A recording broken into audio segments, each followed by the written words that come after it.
Welcome back, Bean Squad. Wait, no, stop. We need to turn the camera around. Oh, no, oh, Jesus. Welcome back, Bean Wait, Squad. no, Lauren, they can't see us. Sorry. Welcome back, Bean Squad. Welcome back, and thank you for joining us on another video. So today is... Learn Something Sunday. That's right. As Lauren said, today is Learn Something Sunday. And for those of you who are familiar with this channel, as you know, we do unboxings on this channel. We do vlogs on the channel. We just have fun on this channel. And in the midst of having fun and living life, we are on a trying to conceive journey. So I'm Laura Williams. This is my daughter, Lauren. And here we are today on Learn Something Sunday.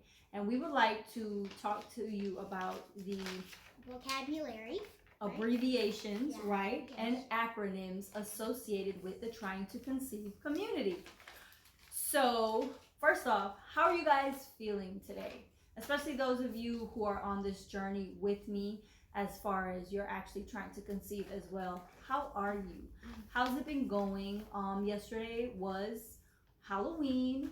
Many of us chose not to trick or treat because of COVID-19 and keeping up with the CDC guidelines. So put it in the comments. Let us know how you're doing, how you're feeling. If you have any questions or concerns, please put them in the comments. And as we stated, let's get ready for this Learn Something Sunday. All right, Lauren, you want to go ahead and start us off? And actually, before Lauren starts, I'm sorry, I know. I just wanted to let those of you on here who are not really familiar. Lauren is very familiar with our trying to conceive journey and the efforts. We don't keep too much from her. Keep in mind, she is only 9 years old, so we only let her know so much. So you will see her on this channel from time to time. And today with vocabulary and acronyms and things of that nature, she wanted to come on so we could have a little bit of fun. All right, baby, go ahead. So, TWW stands for... It's not TWW. TWW stands for 2-week wait. So, as she said, 2, as in the number 2, WWW stands for the 2-week wait. For those of you familiar with it, while you're in the trying to conceive journey, the 2-week wait can be the longest 2 weeks of your life because you are waiting to see if you are actually pregnant. This is the time period that you're waiting before you take the pregnancy test because your body needs time to develop enough hormones or HCG to be detected on a home pregnancy test and show that hopefully positive. You want to keep going? Next one is AF. AF.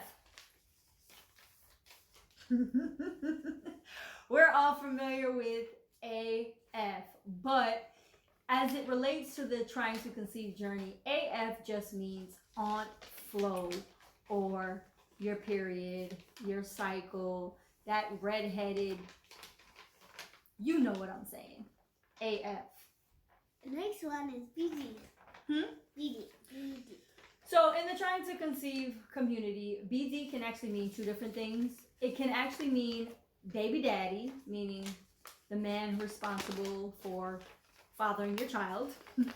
Or it can also mean, tell them what the other meaning of BD is. Look it up, it's right there. It says have in girl. Baby dance. Baby dance. Yeah. Intercourse. Bow, chicka, wow, wow. You know what we're talking about. You know what we're talking about. Baby dance. BD. What's next? The next one is BFN. BFN. Sadly, many of us on this journey will get BFNs quite a bit before we ever see what we really would like to see. And the BFN is a big, fat negative. And that's on a home pregnancy test. What's next? The next one is BFP. Now, I just said, sadly, many of us will see a lot of BFNs before we see that BFP. So the BFP is the big fat positive, which we all are looking to see while we're on this trying to conceive journey. The next one is CD. CD. CD, as it relates to the TTC community, is cycle day.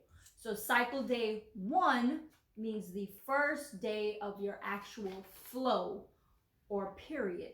And we're not talking about the spotting that some of us see to let us know, hey girl, she's coming.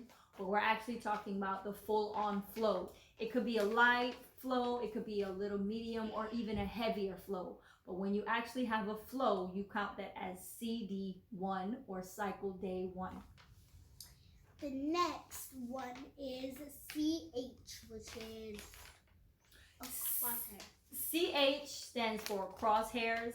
If you are charting your BBT or basal body temperature, then you are going to put crosshairs on your paper or on, the computer screen that you're using to chart. And your basal body temperature is basically the temperature that you would be writing down and making those crosshairs with of what you get before you even get out of your bed. So basically, many women will take a thermometer, put it by their nightstand, and before they even wake up in the morning and get up out of the bed in the morning, they gotta wake up to check their temperature. But before they actually get up out of the bed in the morning, they will check their basal body temperature, and then they will create little crosshairs if they're using a pre-set up chart. And I can put links to more information on that in the description of the video. The next one is CL, which is a cover. A what? A cover line. A cover line? Cover line. I'm not too familiar with cover lines, but I will look it up a little bit more and put some more information in the description of the video on a cover line. The next one is a CM. CM is cervical mucus. Basically, ladies, no one is completely 100% dry down there, and you shouldn't be, because CM allows you to have your body cleaned out naturally. EW, or egg white CM, lets you know it's time to baby dance, and your CM will change throughout your cycle. So we all should be seeing some sort of CM. The next one is CP. What's CP?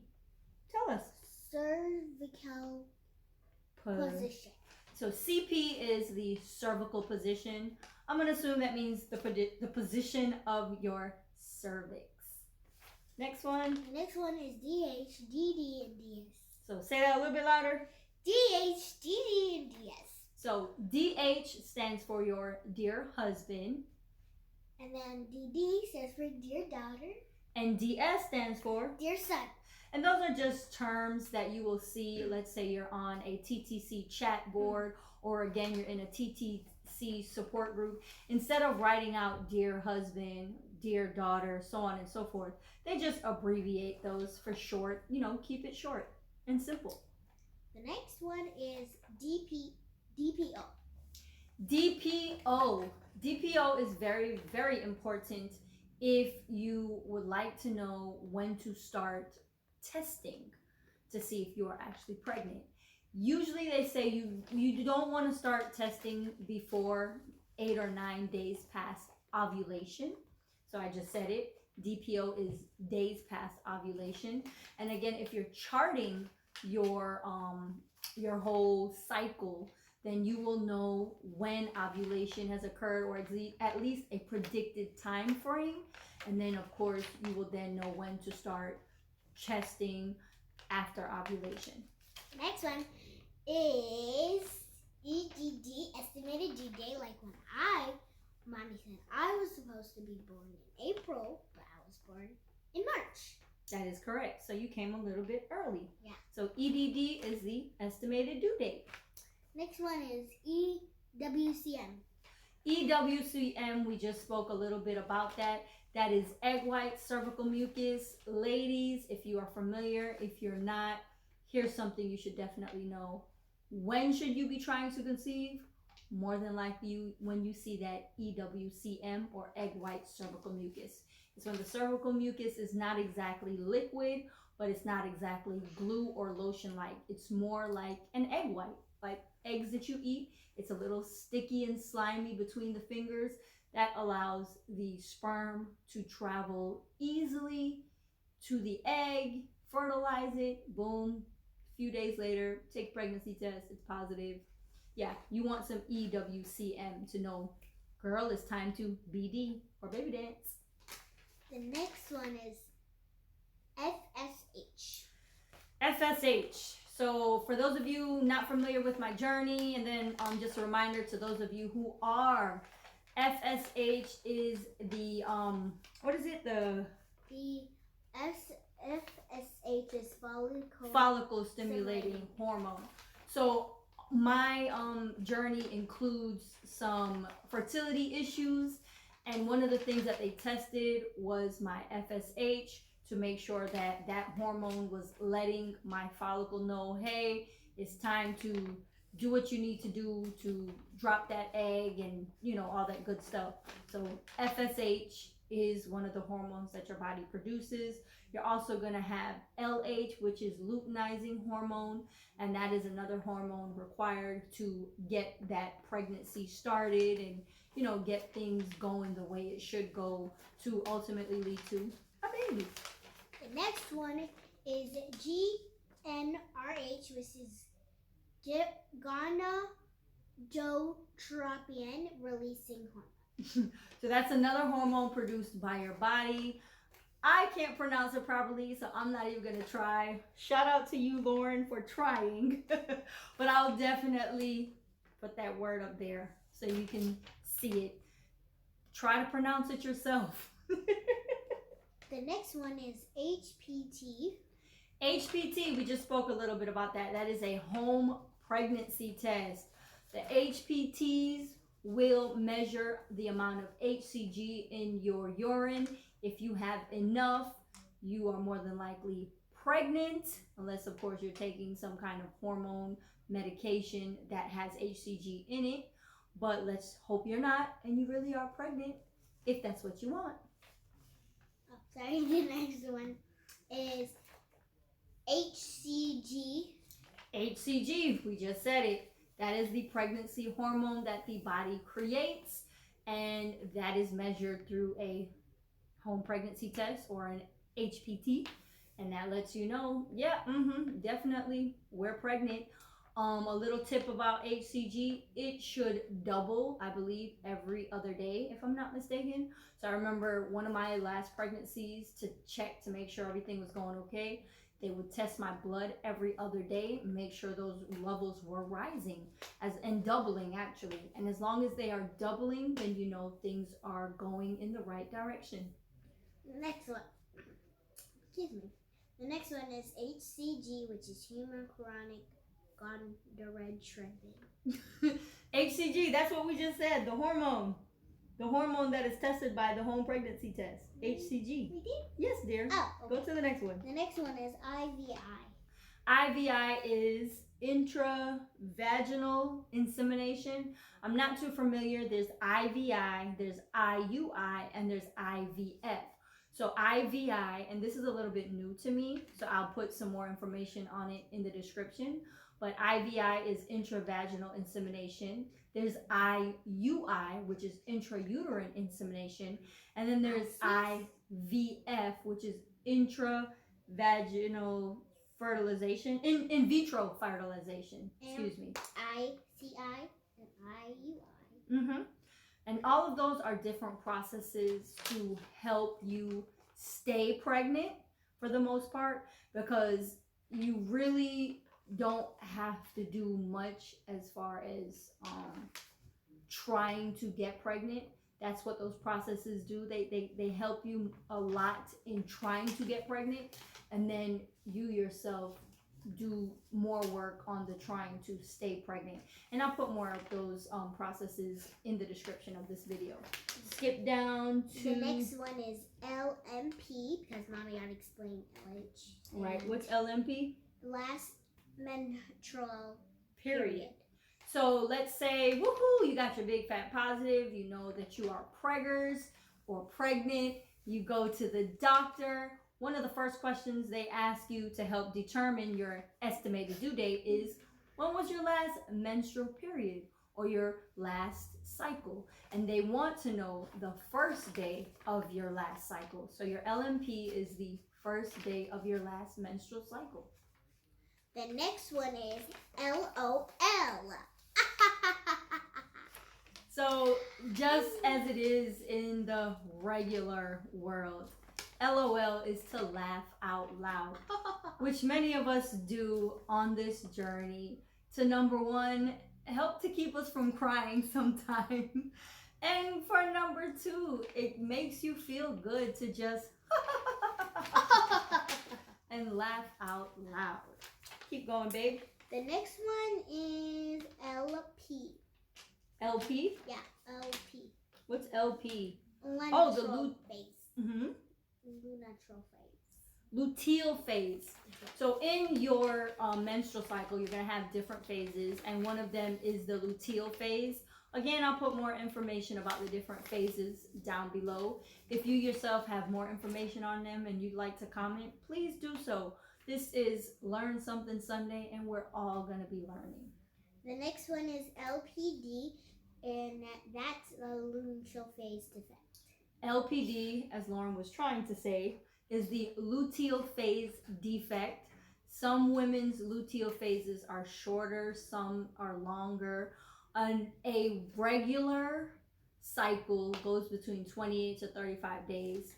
And within that cycle, as I stated, there's phases. Some have shorter phases than others as far as the luteal phase is concerned. And they can be corrected sometimes. Sometimes it might take some prescription medication that a doctor or, professional in the medical field will prescribe. Other times you can maybe drink some type of herb or specialized tea and you're good to go. It all depends on how serious it is and why it is the way it is, or what is causing that defect. The next one is MC/M/. The next one is MC, or M/C is what Lauren was trying to say. And that is miscarriage. Many times those of us have started a trying to conceive journey because we have experienced miscarriages or a miscarriage. And I just want to put it out there that having a miscarriage is very normal. It actually happens more than we would like to think about, more than we think we even talk about. And on this channel, I would like to normalize miscarriages more because it's not usually your fault. It's not something that you did. You're not broken. And if you have no medically serious situation or issue that a doctor has told you flat out it's never gonna happen, then know that you can become pregnant and you can stay pregnant even after multiple miscarriages. I just wanted to put that out there and let it be known. It's not your fault, and you can get that rainbow baby, which is a baby born after a miscarriage. Next one is an O. So the next one is O, and that letter stands for so many different things, especially in the TTC community. However, in today's video, O is basically the big O day, ovulation. Without ovulation, you're probably not gonna get pregnant. So, O, ovulation. O octopus, O open. Girl. OPK. OPK. So I think I touched a little bit about this a little earlier in this video. An OPK is an ovulation predictor kit. OPKs, you usually want to start taking them about the 7th or 8th day in your cycle. And basically an OPK, very similar to a pregnancy test, is going to measure the amount of hormones in your body. Specifically, the OPK will measure how much luteinizing hormone you have, and it will show it spike or jump up in your body. And once that happens, you know it's time to start BDing, because ovulation is not far. And the next one is POAS. POAS. I started to become a POAS freak, as they like to say in the TTC community. It's okay. We call ourselves that. It's a funny, silly little term. It's nothing negative. POAS means peeing on a stick. If you're a POAS freak or you've gone POAS crazy, it just means that you're taking a lot of home pregnancy tests. For some who have become pregnant and they have been tracking their cycle from the first day up until they actually got pregnant, they have multiple sticks that they peed on, because they have what's called the progression line, and they've watched the home pregnancy test more than likely go from negative to maybe now there's a very faint line, to now the line is getting darker and darker, to where, oh my God, yes, I'm like 12 days past ovulation, 15 days past ovulation, and there is no question, I know I'm pregnant. That line is as dark as can be. Yes, I'm so excited. So POAS is just peeing on a stick, because many pregnancy tests come in a stick form. Sorry, go ahead. We're last down to our 2, and that is RE, which is reproductive endocrinologist. Okay, so an RE is a reproductive endocrinologist. That is a specialized doctor who will help you if you have some fertility issues. I saw an RE over this summer, and the RE, in conjunction with my gynecologist, figured that I more than likely have had miscarriages due to a rare blood clotting disorder. Thank God mine is not as bad as it could be. So I'm just on a daily aspirin, a baby aspirin, 81 milligrams, but it could be worse. And the last one is TTC. Really? Yes. What's TTC, Lauren? Trying to conceive. That's right. That's what this is all about. And actually, that wasn't the last one. Yeah. If you remember, the last one. Now, I want you guys to please have a seat. Pull the camera, the screen, the device, whatever you're looking at this video on. Pull it up a little bit closer, because we about to get a little in depth. The last one is SMEP, which stands for Sperm Meets Egg Plan. It's essentially a method of timing sex that guarantees, for the most part, not 100%, we know, that the sperm is exactly where it needs to be to meet the egg when it drops. In theory, having sex often during your cycle should do the same thing, but not necessarily. All right. So there is actually 4 steps listed, and I'm going to read them to you. Step 1, you're going to start baby dancing every other day on cycle day 8. Now, this is, of course, if you have generally a 28 to 35 day cycle, right? Day 1 of your cycle is the first day of your period. So there you go. Now, step 2, you start using OPKs once per day on cycle day 10. So usually between days 1 through 7, you're going to be bleeding. And if you forgot, OPK means ovulation. No. Lauren said, if you forgot, it means ovulation prediction kit. Right. OPKs are ovulation prediction kits, if you forgot. So, you start using your OPKs once per day on cycle day 10. If you tend to have a shorter cycle, you'll start the OPKs earlier. If you have longer cycles, you'll start your OPKs a little bit later. Remember, it all depends on you and your body and what it does. But you can check the instructions that come with your OPKs, and it will usually outline the ideal cycle day to start OPKs depending on the length of your cycle. Remember that you are still baby dancing every other day. That's going after day 10. Step 3, once you get a positive OPK, you are going to ramp up the BDing. Now you're going every day. Starting the day of the positive OPK, you're going to BD that day and the following 2 days. Then you're going to take a day off. Then you're going to BD one last time that following day. So let's just say I'm on CD8, right? Today is CD8. I'm going to go ahead. I am going to start BDing every other day, right? Now, CD10 has come along. I'm going to take my OPK. Let's just say, for the purposes of explaining this, the first time I take that OPK, boom, boom, boom, it's positive.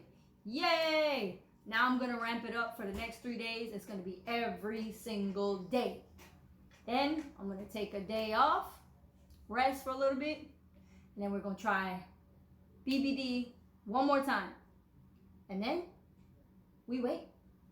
Now we're into that TWW, or 2-week window, where we wait to see if the egg has been fertilized, if it implanted into the uterus, nice and good, and our body starts to create HCG to support that growing embryo, because, ta-da, we're preggers. HCG is human detected by pregnancy test. Yes. A human chronic. Human, I think it's chorionic. Chorionic or dropian. Yeah, I can't pronounce it either, but she's talking about HCG and how a pregnancy test can detect it. So that is Learn Something Sunday. Those are some very common acronyms and abbreviations that you will find in the TTC world. So if you ever hear me talk about TTC, 2WW, my DS, my DD, you'll know what's going on. What? Yes, you're my DD. Not my designated driver, because she's a little young for that. But you're my dear daughter. So thank you guys so much. As Lauren would say, subscribe, comment, and hit that like button. And hit the notification bell. Yeah. And share this video if you loved it. Be sure to give us, as Lauren said, thumbs up or hit that like button. And again, thank you so much for hanging out with us. And as always, the journey continues. Mwah! Mwah! See you guys next time. Peace. So sick. Hey, a little bit of what, 1, 2, 3, ha.